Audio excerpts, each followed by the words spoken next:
तो अगर प्रॉपर्टी में इन्वेस्ट करने का प्लान है या शायद कर भी चुके हैं, तो एक शब्द है रेंटल यील्ड। ये जानना बहुत ज़रूरी है। आज हम इसी को ज़रा गहराई से समझेंगे और देखेंगे कि इंडिया में आखिर घर किराए पर देना ज़्यादा फायदेमंद है या कोई दुकान या ऑफिस। तो चलिए एक बहुत सीधे सवाल से शुरू करते हैं। जो प्रॉपर्टी इन्वेस्टमेंट किया है, क्या उससे वाकई सही रिटर्न मिल रहा है? देखिए, बहुत से लोग रियल एस्टेट में पैसा लगाते हैं एक स्टेबल इनकम के लिए, है ना? पर सच तो यह है कि बहुत कम लोग ही उसकी असली रेंटल यील्ड को कैलकुलेट करते हैं। तो सबसे पहले ये समझते हैं कि आखिर ये रेंटल यील्ड है क्या भला, और ये इतनी ज़रूरी क्यों है। तो रेंटल यील्ड है क्या? देखिए, एकदम सीधे शब्दों में कहें तो ये एक तरीका है ये नापने का कि किसी प्रॉपर्टी की जो मार्केट वैल्यू है उसके मुकाबले उससे साल भर में कितनी कमाई हो रही है। एक तरह से ये इन्वेस्टमेंट की हेल्थ का एक क्विक चेकअप है। और इसको कैलकुलेट करना, अरे बहुत आसान है। बस इतना करना है कि जो साल भर का किराया है उसे प्रॉपर्टी की टोटल वैल्यू से डिवाइड कर दीजिए और फिर उसे 100 से मल्टीप्लाई कर दीजिए, बस। चलो एक एग्जाम्पल से समझते हैं। मान लीजिए 1 करोड़ की प्रॉपर्टी है, ठीक है, और उससे साल का किराया आ रहा है 3 लाख रुपए। तो बस फॉर्मूला लगाया और रेंटल यील्ड निकल कर आई 3%। सिंपल है ना? ठीक है, तो अब आते हैं पहली तरह की प्रॉपर्टी पर, यानी रेजिडेंशियल प्रॉपर्टी, जिसको ट्रेडिशनल तौर पे काफी सेफ ऑप्शन माना जाता है। इंडिया में अगर देखें तो रेजिडेंशियल प्रॉपर्टीज से जो रेंटल यील्ड है वो आमतौर पर 2 से 3.5% के बीच घूमती है। हाँ, ये बात जरूर है कि ये लोकेशन और डिमांड पर बहुत ज्यादा डिपेंड करता है।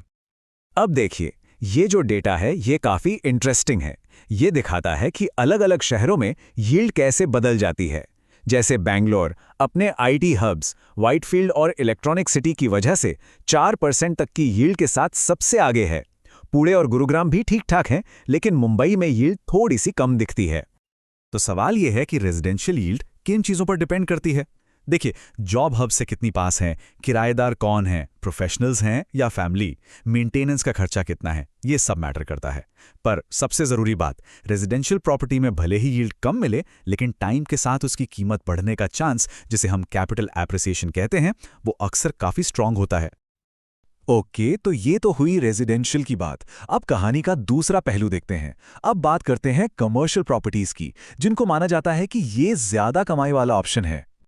और यहाँ एक बहुत बड़ा फर्क साफ नजर आता है। कमर्शियल प्रॉपर्टीज मतलब ऑफिस स्पेस हो गया या दुकानें, ये आमतौर पर 6 से 9% की जबरदस्त रेंटल यील्ड देती हैं। और जब हम शहरों के डेटा पर नजर डालते हैं ना, तो ये फर्क और भी साफ हो जाता है।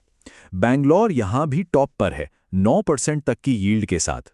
पुणे, मुंबई, गुरुग्राम, इन सब के जो प्राइम कमर्शियल एरिया हैं, वहां 8% से ज्यादा की यील्ड मिलना एक आम बात है। अच्छा, तो कमर्शियल यील्ड इतनी ज्यादा क्यों होती है? वजह साफ है। एक तो लंबी लीज होती है, 5 से 9 साल तक की।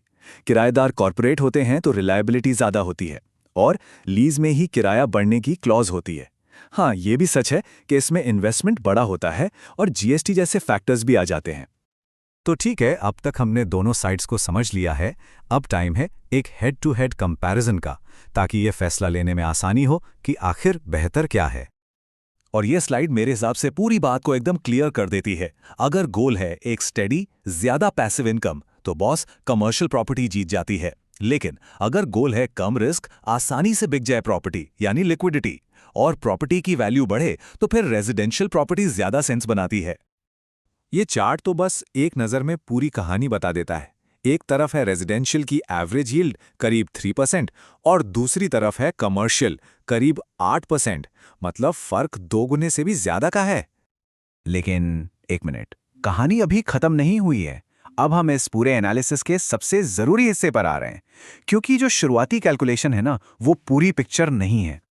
देखिए, सबसे क्रूशियल बात यह है कि जो यील्ड हमने अभी तक देखी वो है ग्रॉस यील्ड। असली तस्वीर जानने के लिए हमेशा नेट यील्ड, मतलब जो असल में हाथ में आता है, वो निकालना चाहिए। तो नेट यील्ड कैसे निकलेगी? जो टोटल किराया आया है उसमें से सारे खर्चे माइनस करने होंगे, जैसे property tax, maintenance fees, brokerage का पैसा, और हाँ, वो टाइम भी जब प्रॉपर्टी खाली पड़ी थी। ये सब घटाने के बाद जो बचेगा वही है असली प्रॉफिट। तो आखिर में बात यह है कि रेंटल यील्ड सिर्फ एक नंबर नहीं है। ये एक आईने की तरह है जो इन्वेस्टमेंट स्ट्रैटेजी को दिखाता है। ये बताता है कि फोकस स्टेबल इनकम पर है या लॉन्ग टर्म में प्रॉपर्टी की वैल्यू बढ़ाने पर।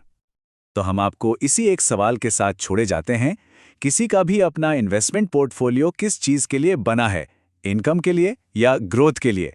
सही जवाब वो तो अपनी अपनी जरूरतों में ही छिपा है।